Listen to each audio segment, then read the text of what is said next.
दोस्तों आज हमारा कक्षा 12वीं का इतिहास हिस्ट्री विषय का एमपी बोर्ड एग्जाम 26 का पेपर था। इस पेपर में अच्छा स्कोर करने के लिए हम लगातार मेहनत कर रहे थे। पूरी तरीके से जी जान से मैंने मेहनत की। आपको 2 अंक की, 3 अंक की, 4 अंक की वाले मार्क प्रश्न बताए थे। मानचित्र कार आता है उसको हम बताया था। वस्तुनिष्ठ आपकी प्रैक्टिस कराए थे और हमारी मेहनत सफल भी हुई है। अगर दोस्तों आपने मेरे साथ तैयारी की होगी ओके, और फिर जब आप पेपर देने गए होंगे, आपने पेपर के क्वेश्चन देखे होंगे, तो आपने भी यही कहा होगा, इतनी खुशी मुझे आज तक।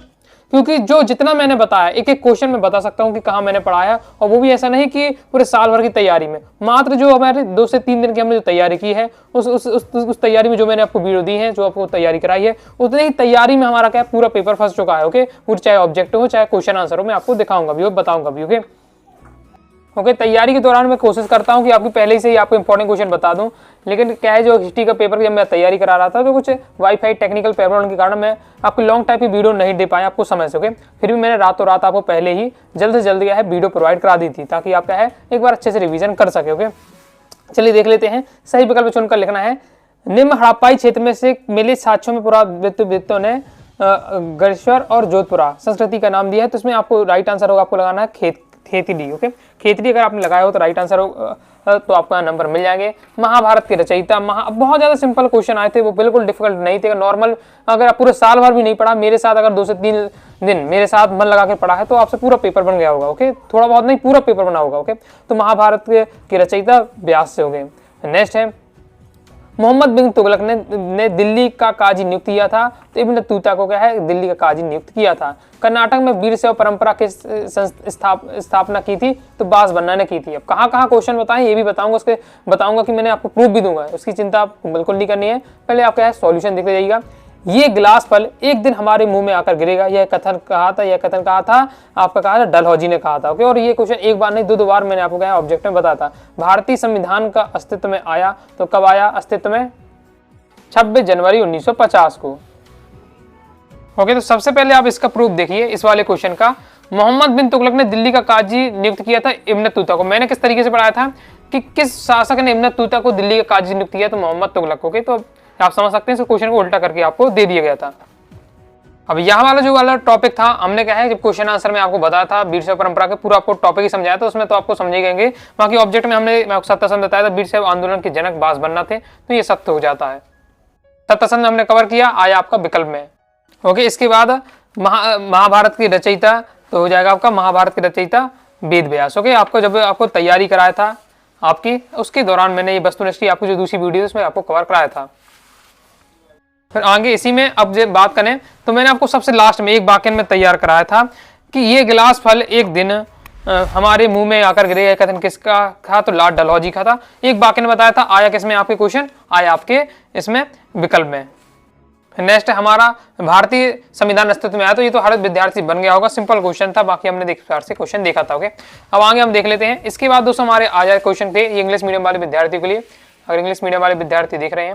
ओके, ये मैं इसलिए बताते जा रहा हूँ क्योंकि मुझे पता है बहुत सारे विद्यार्थी हैं अब 2 दिन 2027 में बोर्ड एग्जाम देना है, 2028 की बोर्ड एग्जाम देना है, फिर भी देख रहे हैं किस तरीके से एग्जाम में क्वेश्चन पूछे जाते हैं, तो उसी हिसाब से मैं क्या है कवर करता हूँ। क्योंकि जिन विद्यार्थियों को पेपर हो गया, अब उन्होंने अच्छा किया है, उन्होंने सही उत्तर लगाया, गलत उत्तर लगाया, अब उसमें कुछ बदलाव नहीं हो पाएगा। जैसे एग्जाम में किया है उसी हिसाब से नंबर मिलेंगे, लेकिन आने वाले जो विद्यार्थियों ने उसमें गाइडेंस मिले, उसी हिसाब से मैं बताता हूँ। देखिए स्थान की पूर्ति देख लेते हैं।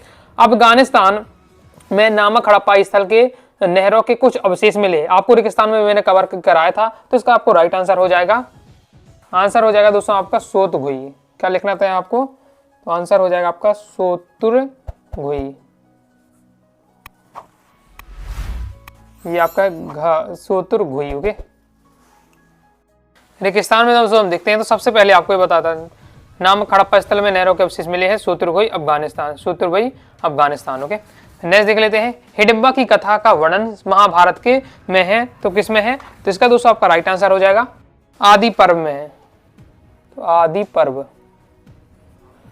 ऋग्वेद का संकलन ईसवी पूर्व में किया गया था, तो हो जाएगा 1500 से 1000, 1500 से 1000 ईसा पूर्व में किया गया था। वर्नियर के चिकित्सक के रूप में भारत में रहा, तो वर्नियर, तो इसका राइट आंसर। नेक्स्ट है वर्नियर की डेडेस के चिकित्सक के रूप में भारत में रहा, तो दारा सिकोह के चिकित्सक के रूप में, तो दारा को के चिकित्सक के रूप में क्या भारत में रहा। आदि ग्रंथ साहिब का संकलन गुरु ने जी ने किया, तो हो जाएगा इसका राइट आंसर अर्जुन देव। अर्जुन देव। और डेडेस को बंगाल आर्मी की पौधशाला कहा जाता है, ये तो क्वेश्चन में भी था, आपको 2 नंबर क्वेश्चन में बताया था कि अवध को बंगाल आर्मी की पौधशाला कहा जाता है, तो क्यों कहा जाता है, ये हमने क्वेश्चन में भी देखा था। तो कई बार समझाते समय बताया था कि अवध को क्या बंगाल आर्मी की पौधशाला कहा जाता है, क्यों कहा जाता है वो भी मैंने आपको समझाया था। ओके, इसके बाद आ जाते हैं तो सत्ता में देख लेते हैं। मेसोपोटामिया के लेख मेलुआ को नाविकों का देश कहते हैं, तो ये आपका सत्य हो जाएगा। नेक्स्ट हमारा क्वेश्चन है, जैन परंपरा के अनुसार महावीर से पहले 20 तीर्थंकर हो चुके थे, तो ये भी आपका असत्य हो जाएगा। क्या आपका असत्य है? ओके, मनुकी ने मुगल शहरों को शिविर नगर कहा है, ये आपका असत्य होगा, क्योंकि बर्नियर ने कहा था। बर्नियर ने कहा था मुगल शहरों को शिविर नगर, और क्वेश्चन में मैंने आपको समझाया भी था, कई बार मैं समझाया था, और कि बर्नियर ने क्या है मुगल शहरों को शिविर नगर क्यों कहा है।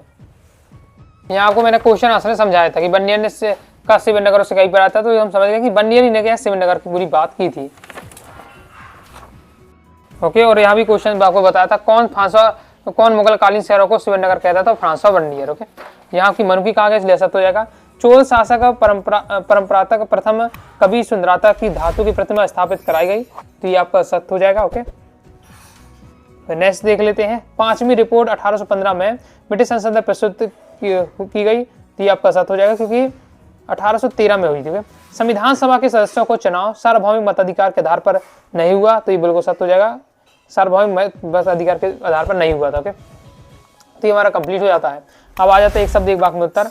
महाभारत में आख्यान का क्या अर्थ है या क्या आशय है? तो इसमें आपको बता देना था कि आख्यान से आशय होता है मुख्य कथा के बीच में आने वाली जो प्रासंगिक या उपकथाएं हैं, जो नीति ज्ञान भक्ति आदर्शों से समझाने वाली क्या कहानी होती हैं, उन्हें हम क्या कहते थे? आख्यान कहते हैं। आख्यान यानी मुख्य कथा के बीच में आने वाली जो उपकथाएं होती हैं, वो आपको आख्यान कहलाती हैं। कुदरई चेट्टी कौन थे? आपको मैंने ये 2 नंबर में क्वेश्चन बताया था, और ये आपके यहाँ 1 नंबर में पूछ लिया गया है। तो विजयनगर साम्राज्य में समझाया था। विजयनगर साम्राज्य में जो व्यापारी समूह होता था, मैं व्यापारी समूह भी आपने लिख दिया तो भी आपको टीचर नंबर दे देंगे। तो व्यापारी समूह होता था वो क्या कुदरई चेट्टी उन्हें कहा जाता था। देखिए आपको समझाया था क्वेश्चन में, कुदरई चेट्टी कौन थे? तो व्यापारियों की स्थानीय समूह जिन्हें कुदरई चेट्टी तथा घोड़ों के व्यापारी कहा जाता। तो आपने क्या है यहाँ घोड़ों के व्यापारी लिखा है, तो नंबर मिलने चाहिए। अगर व्यापारी भी स्थानीय व्यापारी भी आपने लिख दिया है तो भी आपको यहाँ टीचर नंबर दे देंगे, क्योंकि व्यापारी शब्द जरूर आपने यूज किया होगा। नेक्स्ट है, मुगल काल में मवास किसे कहा जाता था? तो आपको यहाँ लिखना था कि मवास उस क्षेत्र को कहा जाता घने जंगल और दुर्गम क्षेत्र होते थे, दुर्गम क्षेत्र जहाँ अंग्रेजों की पहुंच ना हो। इन क्षेत्रों का उपयोग कौन करते थे? जो अपराधी होते थे, जो विद्रोही जमींदार होते थे, ओके, या जो टैक्स देने से कर देने से जो किसान बचना चाहते थे, वो ऐसे स्थानों में चले जाते थे, ओके, जहाँ के अंग्रेजों की पहुंच नहीं पहुंच पाती थी। ओके, तो उन स्थानों को कहते थे मवास कहते थे। तो घने जंगलों या दुर्गम क्षेत्रों को मवास कहा जाता था, जो केंद्रीय नियंत्रण से क्या बाहर होता था, ओके, अंग्रेजों की पहुंच से दूर होता था। नेक्स्ट क्वेश्चन है, ब्रिटेन में कपास आपूर्ति संघ की स्थापना कब हुई? ये क्वेश्चन मैंने आपको 2 अंकी में बताया था। देखिए अध्याय 9 उपनिवेश देहात में सबसे लास्ट में मैंने आपको यहाँ क्वेश्चन एक कवर कराया है। सबसे लास्ट में ब्रिटेन में कपास आपूर्ति संघ की स्थापना कब हुई? तो आपको लिखना था यहाँ 1857 में की गई थी। तो देख सकते हैं जो आपके एकदम फैक्ट वाले हैं, जो खतरनाक क्वेश्चन जो बहुत सारे विद्यार्थी लगे होंगे, वो मैं पहले ही करा चुका था। अगर आपने मेरे साथ तैयारी की है तो आसान आपके लिए क्या क्वेश्चन एकदम आसान होंगे। भाई आपका नॉलेज तो कमाल का है भाई का। खूब लड़ी मर्दानी वह तो झांसी वाली रानी थी। ये पंक्ति है किसकी पंक्ति है? आप बहुत समय से ऐसे जानते होंगे, ऐसा नहीं कि आपने क्लास 12 में पहुंचे हैं, पढ़ा होगा तभी आपसे बना होगा। ये तो आपके हर विद्यार्थी जानता है कि ये सुमित्रा कुमारी चौहान जी की क्या लाइन है। नेक्स्ट है, दांडी मार्च कब प्रारंभ हुआ? तो अब ये भी बिल्कुल सिंपल है, जब बेसिक आप पूरा दांडी मार्च वाली पूरी कहानी हमने पढ़ी है। ओके, नमक कानून के बारे में पूरा पढ़ा है, दांडी यात्रा के बारे में पढ़ा है, तो ये तो आपको क्या है याद ही होगा। तो 12 मार्च 1930 को दांडी मार्च प्रारंभ की गई। अंग्रेज तो चले गए मगर शरारत के बीच वो गए। यह किसकी पंक्ति है? तो यह पंक्ति है सरदार वल्लभ भाई पटेल। सरदार वल्लभ, अब इसको भी हमने क्या ऑब्जेक्ट में कवर किया था। यहाँ आप देख सकते हैं ये लिखा हुआ है, यह किसने कहा अंग्रेज चले गए पर शरारत के बीच हो गए? सरदार वल्लभ भाई पटेल। आगे देख लेते हैं। आगे नेक्स्ट हमारा क्वेश्चन आ जाता है जोड़ियां देख लेते हैं। तो राजगीर हो जाएगा हमारा मगध। सिंपल जोड़ी भी थी आपकी बिल्कुल, राजगीर थी हो जाएगा मगध।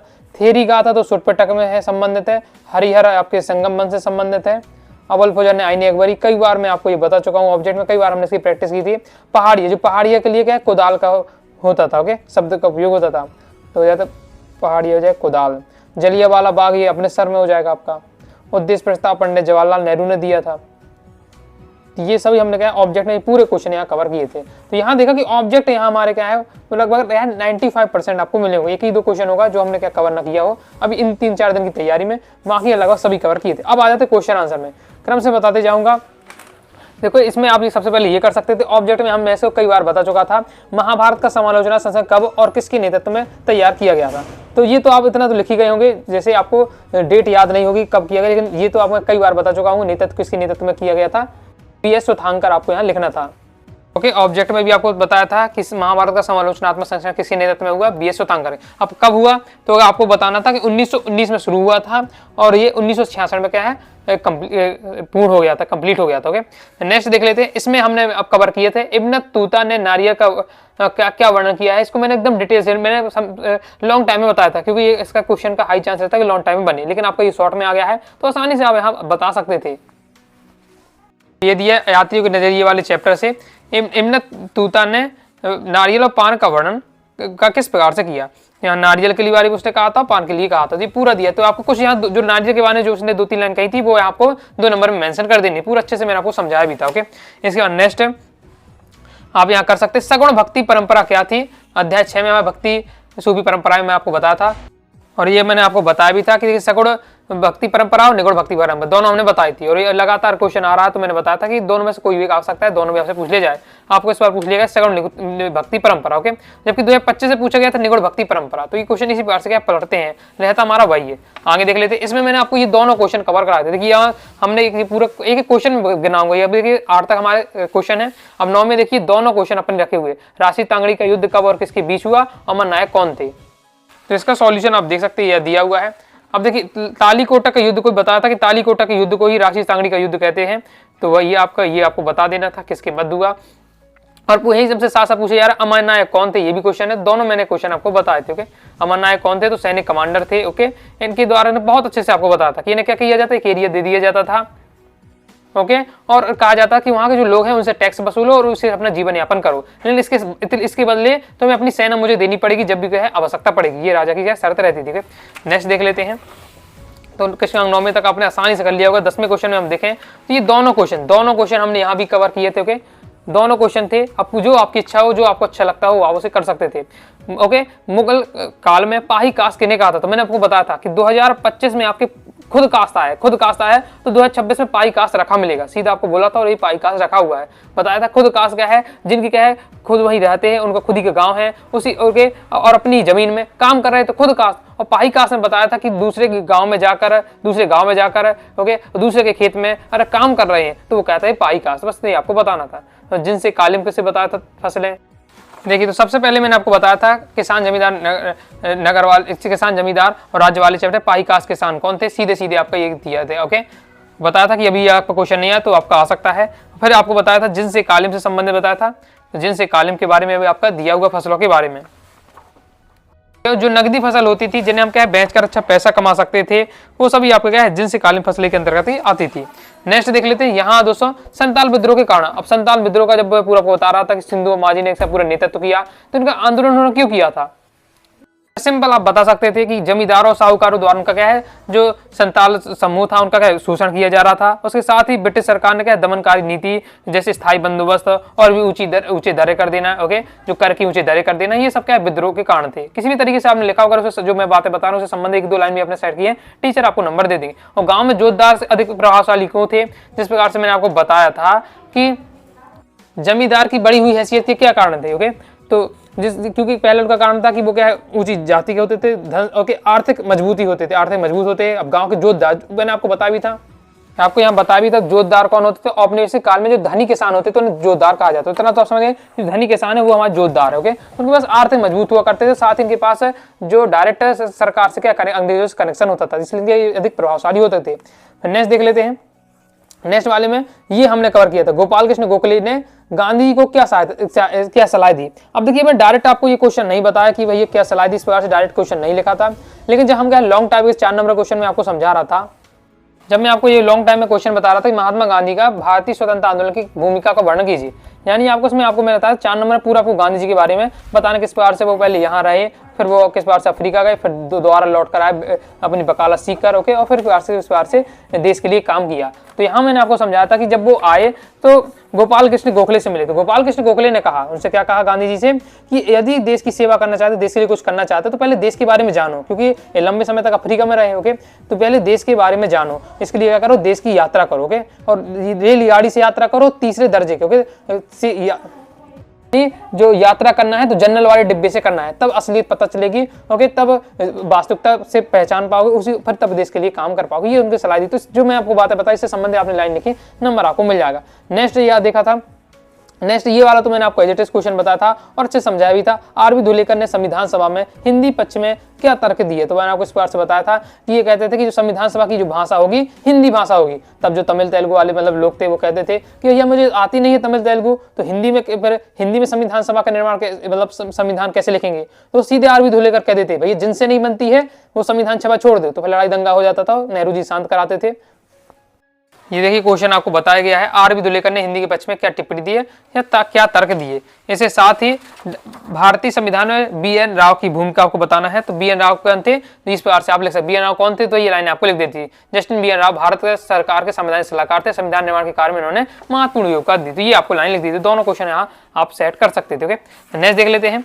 नेक्स्ट है हड़प्पा सभ्यता में फाइंस से बने पदार्थों का क्या उपयोग किया जाता था, और इसके साथ ही हमने ये देखा था, ये तो एजिटेस मैंने आपको बताया ग्रिड पद्धति से क्या आशा है, और फ्रांस से बने पात्रों का क्या उपयोग किया जाता था। तो ये आपका दिया हुआ देखिए फ्रांस से संबंधित क्वेश्चन में से आपका बेस्ट आपका है ग्रिड पद्धति से क्या है, ग्रिड पद्धति का पूरा आपको बताया था। ओके, ग्रिड पद्धति के बारे में किया था, तो ये क्वेश्चन भी हमने कवर किया था। यहाँ हम दोस्तों बात करें 15वें नंबर के क्वेश्चन में, तो यहाँ हमने कवर किए थे महाजनपदों की विशेषताएं। ये दिया हुआ दूसरे वाले अध्याय से आपके महाजनपदों की विशेषताएं, ये आपकी बताई थी कि विशेषताएं आपकी ये दी हुई हैं। कोई भी और आपको यहाँ तो जैसे लॉन्ग टाइप के 3 नंबर के हिसाब से मैंने आपको ये समझाया था, लेकिन आपके 2 नंबर में आ गया, 2 पॉइंट आपको लिख देने थे। नेक्स्ट वाले में देखें, तो नेक्स्ट वाले में यहाँ हमने कवर किया था अच्छे से, मैंने आपको यहाँ समझाया था मीराबाई भक्ति परंपरा की सुप्रसिद्ध काव्यत्री थी, स्पष्ट कीजिए। 3 नंबर में बताया था, 3 नंबर में आपको ये क्वेश्चन आया है। ये आपका क्वेश्चन दिया हुआ है, मीराबाई को भक्ति परंपरा की सुप्रसिद्ध काव्यत्री क्यों कहा जाता था, पूरा यहाँ देखिए डिटेल से मैंने आपको बताया था, पूरा थ्योरी में आपको दिया था, समझाया था कहानी के रूप में, और फिर अपने हिसाब से आप यहाँ लिख सकते थे। नेक्स्ट देख लेते हैं 17वें नंबर के क्वेश्चन को। यहाँ भी हमने दोनों क्वेश्चन मैंने आपको कवर कराया था 3 नंबर में। विजयनगर के शासकों द्वारा जल संरक्षण हेतु किए गए प्रयासों का वर्णन कीजिए, और विजयनगर स्थित विट्ठल मंदिर की तीन विशेषताओं का वर्णन कीजिए। दोनों क्वेश्चन मैंने भी इसी क्रम में लिखे थे, जैसे लगता है कि जैसे नोट से देखकर ये यहाँ पेपर तैयार किया गया। मैं आपको दिखाता हूँ किस प्रकार से ये विजयनगर अध्याय देखिए, यहाँ विजयनगर स्थित विट्ठल मंदिर की विशेषताएं लिखी है, देखिए विशेषताएं दी हुई है। ओके, देखिए पूरा मैंने बताया था कि संभावित जो आपके प्रीवियस ईयर क्वेश्चन कवर कराते जा रहा हूँ, साथ ही जो संभावित है मुझे लगता है वो आपको तैयार करा रहा हूँ। देखिए अनुमान लगाया था, ये आपका विट्ठल मंदिर की विशेषता, और इसके साथ ही देखिए इसी के साथ दिया है जल विजयनगर की जल आवश्यकताओं की पूर्ति किस प्रकार से होती थी, जल संरचना प्रणाली के बारे में, ये भी मैंने आपको कवर कराया था। अब दोनों क्वेश्चन मैंने आपको तैयार कराए थे, समझाए थे, फिर जो आपको अच्छे से बनता हो वो आपने कर दिया होगा। ओके, कितने दोस्तों आपके नंबर आने वाले हैं, ओके, कमेंट बॉक्स में जरूर बताइए आपको क्या लग रहा है, क्या स्कोर आपका जाने वाला है। इसके बाद नेक्स्ट देख लेते हैं। नेक्स्ट है, अब नेक्स्ट क्वेश्चन में तो देखिए ये वाला क्वेश्चन आसानी से आप कर सकते थे। 1857 के विद्रोह के 3 प्रमुख नेता हैं, रानी लक्ष्मीबाई हैं, हाँ तात्या टोपे हो जाते हैं, बहादुर शाह जफर हैं, तो कई सारे यहाँ नेता हुए हैं। ओके, तो इसमें ओके आपके नाना साहेब, कई सारे यहाँ नेता हुए, उनके बारे में आपको क्या 2-3 लाइन आपको बता देनी थी। अगर आपने ये चैप्टर पढ़ा है तो आराम से किस रानी लक्ष्मीबाई के बारे में आप जानते ही होंगे। इसके बाद तात्या टोपे के बारे में, बहादुर शाह जफर के बारे में 2-3 लाइन में आप लिख देना। तो फिर नेक्स्ट देख लेते हैं। नेक्स्ट में अब ये वाला क्वेश्चन है, अब ये आपको नोट्स में मिलेगा, ये डायरेक्ट मतलब इस प्रकार से हमने इंपॉर्टेंट में अभी 2-3 दिन की तैयारी में इस प्रकार से डायरेक्ट मैंने आपको ये क्वेश्चन नहीं बताया था। ओके, इसके बाद नेक्स्ट देखें तो मौर्य साम्राज्य की जानकारी देने वाले स्रोतों का विश्लेषण साहित्य स्रोतों के विश्लेषण के संदर्भ में कीजिए। तो यहाँ दोस्तों इसको इन 2 क्वेश्चन में ये क्वेश्चन आपको बताते हैं, यहाँ आपको बताना मौर्य साम्राज्य की जानकारी देने वाले स्रोत आपको बताने थे। ये आप देखिए ये दिया हुआ है, ये आपका दिया हुआ है, ये आपका दिया हुआ है। मौर्य कालीन इतिहास को जानने के प्रमुख साधन बताइए, साधन यानी स्रोत बताइए, और आप देख सकते हैं। ओके, ये आपका दिया धार्मिक साहित्य, विशाख दत्त की मुद्रा राशि, कौटिल्य की अर्थशास्त्र। मैंने आपको 2 नंबर में क्वेश्चन कवर कराया था, तो उस समय बताया था कि ये अगर 2 नंबर में आ रहा है तो बस आपको ये हेडिंग लिख देना, 3 नंबर में आ रहा है, 4 नंबर में, तो फिर आपको उनके बारे में 1-2 लाइन लिखना है, इस तरीके से आपको लिखना है। मैंने आपको करके भी बताया था। देखिए 5 पॉइंट में दिया हुआ है। तो ये सब है आपके मौर्यकालीन इतिहास को जानने के स्रोत या साधन। ओके, वही आपको यहाँ बातें बतानी थी। ओके, अब यहाँ देखें तो यहाँ पर ये वाला क्वेश्चन मैंने आपको कराया था, सांची स्तूप के संरक्षण में भोपाल की बेगमों का योगदान स्पष्ट कीजिए। ओके, तो इसे देख लीजिए, हमारा ये दिया है विचार विश्वास से इमारतें में सांची के स्तूप के संरक्षण में भोपाल की बेगमों की भूमिका की चर्चा कीजिए। अब आपको समझ में आ गया हो क्यों अनुराग असाटी को क्या है एमपी बोर्ड एग्जाम का पेपर लीकर कहा जाता था। जितने क्वेश्चन आपको यहाँ देख रहे हैं क्रम से मैं आपको बताते जा रहा हूँ, और ऐसा नहीं हवाई में बता रहा हूँ, आपको प्रूफ के साथ देते जा रहा हूँ। और आपने मेरे साथ तैयारी की तो आप भी समझ रहे होंगे कि और ऐसा नहीं कि प्रीवियस में आ चुका हुआ तो मैंने वो आपको बता दी प्रीवियस वाले। ये कुछ ऐसे क्वेश्चन है जैसे आपका अभी मैंने आपको बताया विट्ठल मंदिर की विशेषता। ओके, ये आपका हो गया, तो ये प्रीवियस में नहीं आया क्वेश्चन, लेकिन फिर भी मैंने संभावित में बताया था कि हाई चांस के आने के लाइन में लगे हुए और आ रहे हैं क्वेश्चन। ओके, तो आगे देख लेते हैं नेक्स्ट वाला देख लीजिए। नेक्स्ट वाले मैंने ये वाला आपको सीधा क्वेश्चन आपको कवर करा, डायरेक्ट अपने ये क्वेश्चन आपको बताया था गांधी जी ने राष्ट्रीय आंदोलन के स्वरूप में किस प्रकार से परिवर्तित कर दिया, स्पष्ट कीजिए। अब इसे भी आप देखिए, महात्मा गांधी ने राष्ट्रीय आंदोलन के स्वरूप को किस तरीके से बदला। सेम उसी तरीके से मैंने क्वेश्चन आपको ये बताया था, समझाया था पूरा लॉन्ग टाइम में, कहा था कि लॉन्ग टाइम यहाँ से क्वेश्चन आना है, पूरा अच्छे से बताया था। ओके, समझा होगा मेरे साथ, आसानी से आप इस क्वेश्चन को कराए होंगे और देख सकते हैं। तो इस प्रकार से मैंने सब आपको बताया। तो मानचित्र में देखें, तो मानचित्र में देखिए, मानचित्र की अगर वीडियो देखिए तो उसमें मैंने कालीबंगा, मेरठ, पाटलिपुत्र कवर कराया था, कानपुर कराया था, अमरावती और सारनाथ। ये मुझे अभी माइंड में है, जो मुझे याद है अच्छे से कि मैंने आपको जो मॉर्निंग में एकदम आपको क्या है मॉर्निंग में नहीं, आपको सुबह 3 बजे वीडियो दी थी। ओके, उसमें मैंने ये सब आपको क्या है कवर करा दिए थे। ओके, मानचित्र में तो ये सब आपने अगर वीडियो देखी तो इतना तो मुझे याद है कि बताया था। ओके, तो इस प्रकार से देख सकते हैं कि किस प्रकार से हमारा ये पेपर लीक था। ओके, और आगे की मैं आपको तैयारी कराने वाला हूँ, पॉलिटिकल साइंस का पेपर है और अन्य सब्जेक्टों का, तो ध्यान से आपको जो मैं बताते जाऊँ पढ़ते जाइएगा। तो ये दोस्तों आपको वीडियो से भी लाइक करिए, सब्सक्राइब कर दीजिए, इसके साथ ही टाइम चैनल व्हाट्सएप ज्वाइन कर लीजिएगा। डाउट आता है कारण से आप जरूर पूछिएगा। मिलते हैं नेक्स्ट वीडियो में, तब तक के लिए बाय बाय।